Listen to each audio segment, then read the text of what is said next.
Hello guys, telefone yanjye recordinga nabi. Wihangayika kuko muri video ngiye kukwereka application wakifashisha uri codinga amajwi yawe akaza avuga neza. Ku bantu bakora content binyuze mu gushira amajwi yabo, iyi ni application yagufasha gukora content yawe neza kandi amajwi yawe akaza avuga neza. Weho icyo sabwa ni kureba ino video mpaka igeze ku musozo. Iyo wone ino video igushimije kandi yuko gukanda subscribe ukandira ikoresha yawe ujye muri comment umbwira ikindi kintu nakwigisha nze tugikomerezeho. Okay, let's start. Twagiye uraza kuri Play Store ujye aho usacinga uzi no ucinga application bita Lex Audio Editor, bayita Lex Audio Editor, gutyo uri kubibona Lex Audio Editor gutya kabisa. Reka nze bibereke neza Lex Audio Editor, reba aho hejuru kabisa bayita Lex Audio Editor.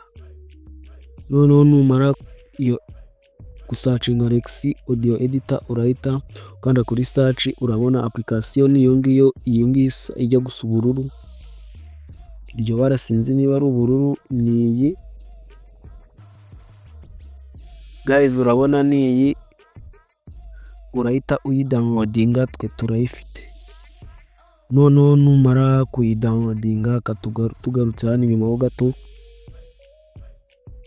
twe kubera twa dusanzwe tuyikoresha tugiye kubanza dutsibe data zose twa storage yayo yose twatumaje gukoresha kugira ngo tuyitangize mubibone byose.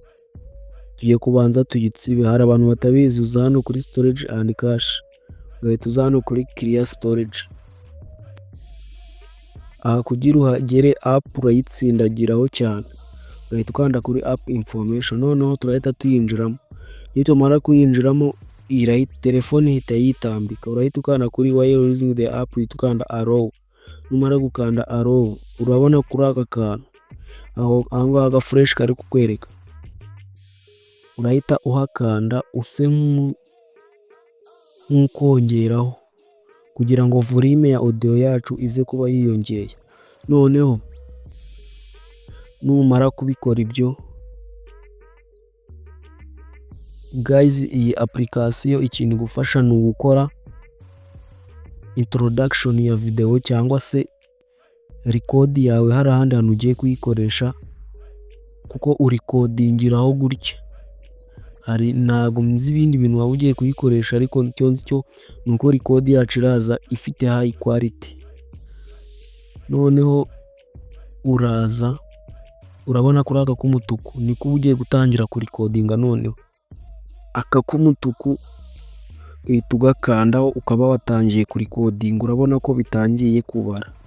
Noneho urarecordinga ukageza nyine mpaka urangije ku recordinga ibintu byawe ushaka ku recordinga. Iyo ubirangije urabona hari hejuru handitse kuri ako kantu k'umweru, uhita ugakandaho ugahita ubihagarika. Ubwo ndangije ku recordinga. Noneho niba ndangije ku recordinga ndahita ndeba hejuru hari ahantu handitse save. Guys nisoreho gato ku tudomo dutatu, urahita ukandaho kuri effect. Kuri effect urabona izi ni effect zadufasha kuba zayungurura ijwi ryacu, ariko ibi ntago ari ngombwa, wenda twe guhitamo iyi, niyo mpamvu nayo mbyibagiwe, ariko ibyo nta kibazo. Noneho uraza reba aho hejuru handitse save, kanze nkabereke neza kabisa. Soreho gatoya aho hejuru, aho urahita ukandaho, ihita uza ushobora kuyita izina iyi audio yawe, kubera ko hari ukuntu wa recording ama audio menshi ya recording nkano ukita izina kugira ukataza kwivanga n'akandi. Mbisubiramo, iyi app ntago recordingira muri background, urecordingiraho amajwi yawe ukayajyana kuyakoresha ahandi hantu ugiye kuyakoresha. Okay, noneho ngiye kukwereka akandi ka AI kahita kagufasha.